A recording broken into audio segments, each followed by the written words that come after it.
সম্মানিত দর্শক, আমার আজকের এই ভিডিওটি বাংলাদেশের বর্তমান স্বরাষ্ট্রমন্ত্রী জনাব সালাউদ্দিন সাহেব তাকে নিয়ে। একটি শব্দ তার ব্যাপারে প্রশংসা বলতে যা বোঝায় সেটা করব না। আবার তার বদনাম হয়, তিনি ছোট হয়ে যান, এরকম পার্সোনাল কোনো কথা বলব না। তাকে নিয়ে যে সকল মিথ চলছে এবং তিনি বাংলাদেশে আসার পর থেকে যে সকল ঘটনা ঘটেছে দলের ভিতরে, সরকারের ভিতরে, এর বাইরেতে আর নির্বাচনী এলাকা, পুরো কক্সবাজার জেলা, তারপর চট্টগ্রাম বিভাগ থেকে শুরু করে এখন সারা বাংলাদেশে, পার্লামেন্টের ভিতরে, পার্লামেন্টের বাইরে, রাজনীতির অঙ্গনে কিংবা অন্য সব জায়গাতে একজন সালাউদ্দিন সাহেবের উত্থান হয়েছে। এই উত্থানটি তার নিজের জন্য কতটা উপকারী, দেশের জন্য কতটা উপকারী, এই বিষয়গুলো নিয়ে আমি যতটুকু বুঝি একজন রাজনৈতিক বিশ্লেষক হিসেবে সেটা বলার চেষ্টা করব। প্রথমে তো বলে নেই যে এত দ্রুত উত্থান হয়েছে এবং সকল আলোচনার কেন্দ্রে একজন রাজনৈতিক ব্যক্তিত্ব এসেছেন, প্রধানমন্ত্রী কিংবা রাষ্ট্রপতি, যার হাতে রাষ্ট্রের প্রধান নির্বাহী ক্ষমতা থাকে, মানে বঙ্গবন্ধু, তারপর ধরুন জিয়াউর রহমান, এরপর এরশাদ সাহেবের পর যদি ধরুন বেগম জিয়া, শেখ হাসিনা বা এখন তারেক রহমান সাহেব, তারা সুপ্রিম কমান্ডার রাজনীতির। তো এই সুপ্রিম কমান্ডারের বাইরে ৭৩ থেকে আজ অবধি খুব অল্প সময়ের মধ্যে বিকল্প পাওয়ার হাউস, বিকল্প মনোযোগের আকর্ষণ, তারপর বিকল্প যাকে বলা হয় সৌভাগ্যের প্রতীক হিসেবে সালাউদ্দিন সাহেবকে এখন আমরা যেভাবে দেখছি, এরকম আমি অতীতকালে কখনো দেখিনি। কখনোই এরশাদের জমানাতে একজন সালাউদ্দিন সাহেব ছিলেন না, কখনো বিএনপির জমানাতে একজন সালাউদ্দিন সাহেব ছিলেন। এমনকি এখন সালাউদ্দিন সাহেবের যে ব্যক্তি, তার যে ব্যক্তিত্ব, তার যে সুনাম সুখ্যাতি, তার যে বদনাম, মানে সব মিলিয়ে যে ইউনিক পার্সোনালিটি হিসেবে সালাউদ্দিন সাহেবের যে অবস্থান, এটা বিগত দিনে যখন বেগম জিয়া ক্ষমতায় ছিলেন তখন এই ক্ষমতাটা স্বয়ং সাইফুর রহমান সাহেবের ছিল না। এমনকি হাওয়া ভবনের অধিকর্তা জনাব তারেক রহমান সাহেবেরও ছিল না। সেক্ষেত্রে all on a sudden Salauddin সাহেবকে এইভাবে আমরা দেখছি কেন? এটি কি সালাউদ্দিন সাহেবের ইচ্ছায় হয়েছে? প্রশ্নই আসে না। সালাউদ্দিন সাহেবের যদি ইচ্ছায় তিনি কিছু হতে পারতেন, তাহলে তিনি যখন ভারতে নির্বাসিত ছিলেন তখনই হতে পারতেন। অথবা তিনি যখন উত্তরা থেকে শুরু করে বিভিন্ন এলাকাতে আওয়ামী লীগ জমানাতে পালিয়ে ছিলেন এবং অনেকটা লাদেন স্টাইলে তিনি সংবাদ সম্মেলন করতেন, সেই সময়টাতে তিনি পারতেন।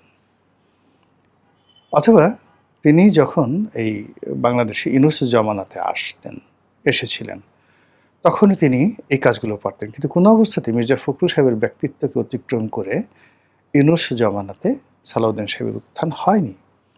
আবার সালাউদ্দিন সাহেব ক্ষমতায় এসছেন। যদি কেবলমাত্র ক্ষমতায় একজন সালাউদ্দিন সাহেব বানানো যেত, তাহলে তো শহীদুদ্দিন চৌধুরী আনি, তার তো ক্ষমতা কম নয়, তাকে তো প্রধানমন্ত্রী অতিশয় ভালোবাসেন। মীর হেলাল, প্রধানমন্ত্রী যদি তরুণদের মধ্যে কাউকে সবচেয়ে বেশি ক্ষমতা দিয়ে থাকেন, পছন্দ করেন, ব্ল্যাঙ্ক চেক দিয়ে থাকেন, তিনি বিএনপি নেতা মীর নাসির সাহেবের ছেলে মীর হেলাল। তার পছন্দের ১ নম্বর তালিকায় সবচেয়ে ইয়াংদের মধ্যে মীর হেলাল।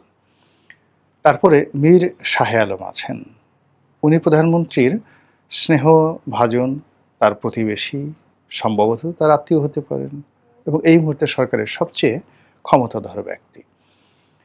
এরকম আমি আরও কয়েকজনের নাম, আপনি সৌভাগ্য যাকে বলা হয় কাছাকাছি নিয়ে আসছে খুব দ্রুত, তাদের মধ্যে ধরেন আইনমন্ত্রী জনাব আসাদুজ্জামান আছেন।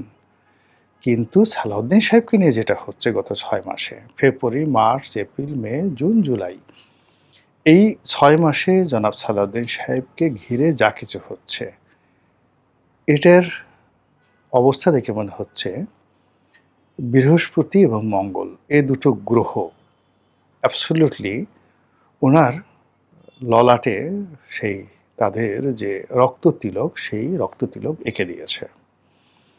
এবং বৃহস্পতি থেকে যে সকল আভা এই পৃথিবীতে আসে এবং কোনো মানুষকে রাতারাতি মহামানব বানিয়ে ফেলে, কোনো মানুষের মধ্যে এটা অলৌকিকত্ব দিয়ে দেয়, কোনো মানুষের মধ্যে একটা আলাদা ক্ষমতা দিয়ে দেয়। যে মানুষ কখনো কথা বলতে পারে না, বৃহস্পতির টানে সে পৃথিবীর সবচেয়ে সেরা বাগ্মী ব্যক্তিতে পরিণত হয়। যে মানুষ আজীবন কাপুরুষ ছিল, সে হঠাৎ করে জুলিয়াস সিজারের মতো সাহসী এবং শক্তিশালী হয়ে যায়। যে মানুষ নির্বোধ ছিল, কথা বলতো না, চুপচাপ থাকতো, তারা আলবার্ট আইনস্টাইন হয়ে যায়, তারা লিওনার্দো দা ভিঞ্চি হয়ে যায়, তারা রাজনীতির প্রফেসর হয়ে যায়, জাস্ট লাইক এখন সালাউদ্দিন সাহেবের মতো। সালাউদ্দিন সাহেব তো আমাদের দেশের নতুন কোনো ব্যক্তিত্ব নয়। এর আগে তিনি একাধিকবার সংসদ সদস্য নির্বাচিত হয়েছেন, বেগম জিয়ার এপিএস ছিলেন, ঢাকা বিশ্ববিদ্যালয়ের সবচেয়ে সেরা সাবজেক্ট, ঢাকা বিশ্ববিদ্যালয় কলা অনুষদের সবচেয়ে লুক্রেটিভ আকর্ষণীয় যে সাবজেক্ট সেটি হলো ল, আইন।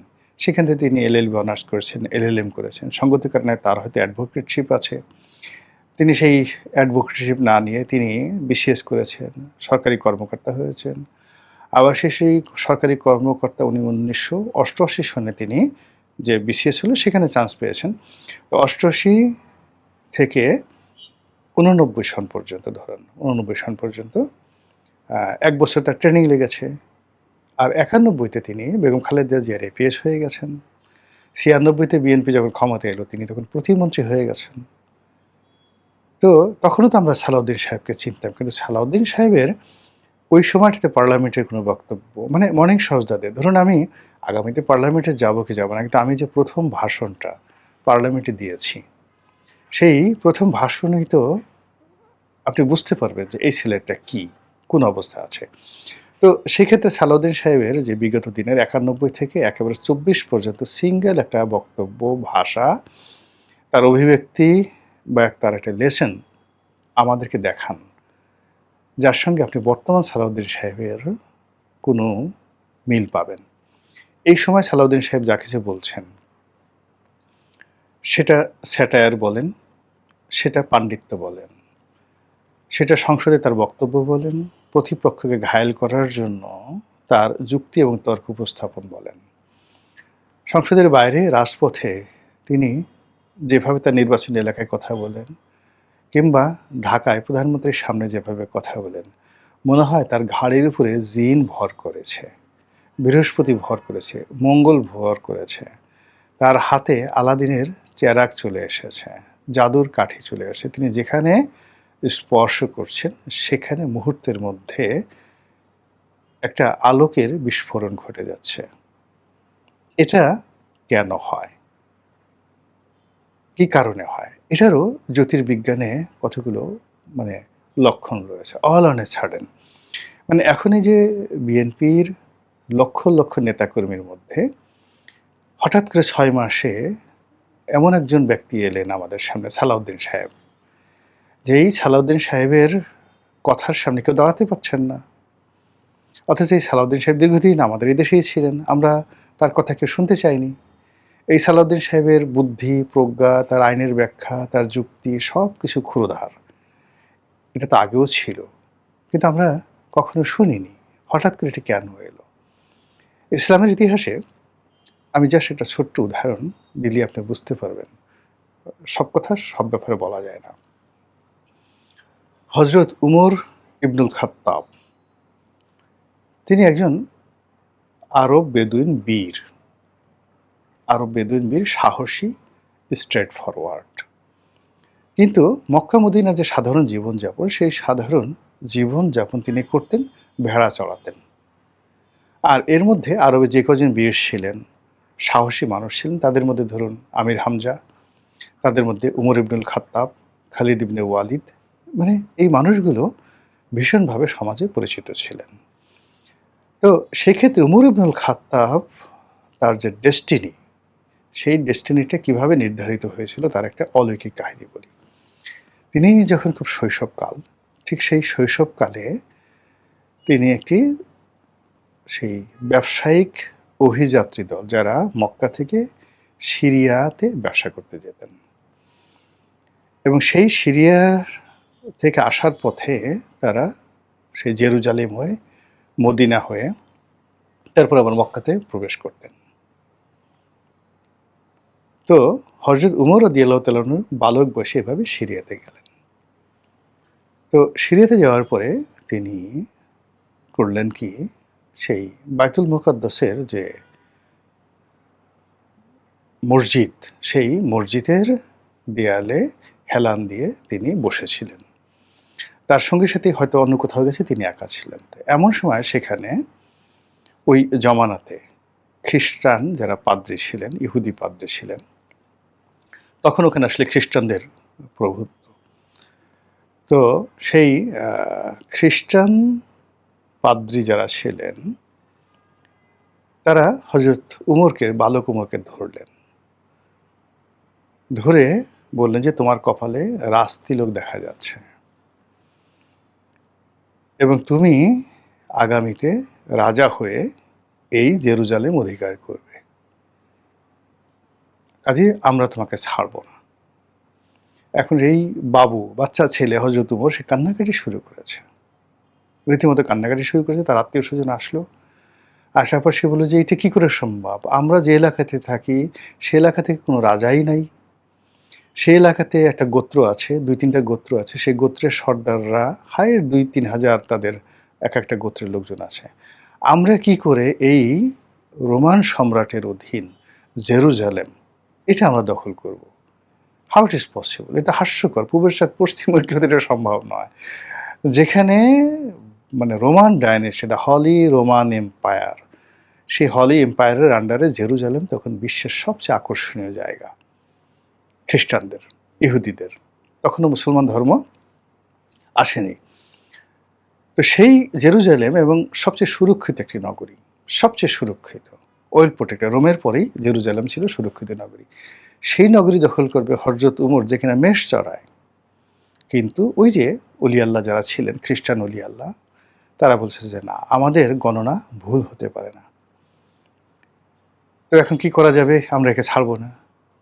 তো বলে যে, আ নিয়তি যখন আসে, সে নিয়তি তো ঘটবেই। নিয়তি ঘটবেই, কাজেই আ আমরা তাকে ছাড়তে পারি শুধু একটা শর্তে। শর্ত হলো যে, জেরুজালেম যদি সে রক্ষা করে, তাহলে আমাদেরকে এখন লিখিত দিয়ে যেতে হবে এই আপনাদের সবাইকে। এই ছেলে সিগনেচার করে লিখিত দিয়ে যাবে যে, সে যদি জেরুজালেম যেদিন দখল করবে, এখানে কোনো হত্যাকাণ্ড ঘটাবে না এবং আমরা যারা আছি এখানে, আমাদেরকে নিরাপদে এই শহর ছেড়ে যাওয়ার অনুমতি দিতে হবে এবং এই শহরের যে আত্মসমর্পণের দলিল, তার কোনো সেনাপতি দিয়ে সে করবে না। তাকে নিজে এসে এই শহরের চাবি গ্রহণ করতে হবে। যদি এতে রাজি হয়, আমরা তাকে ছাড়তে পারি। এখন ধরুন আত্মীয়স্বজন যারা আছে, সবাই আরবের গরিব মানুষ, তারা বলছে, "তাড়াতাড়ি আনো, সবকিছু লিখে দেই।" ইতিহাস সাক্ষী এই ঘটনাগুলো যেইভাবে হযরত উমর রাদিয়াল্লাহু তাআলা আনহুর কিশোর বয়সে এই কাহিনী বললাম, পরবর্তী জীবনে ঠিক একইভাবে হুবহু ঘটেছিল। যখন খালিদ বিন ওয়ালিদ দখল করা হলো, তখন তারা বলল যে, "তোমাদের রাজার নাম কি?"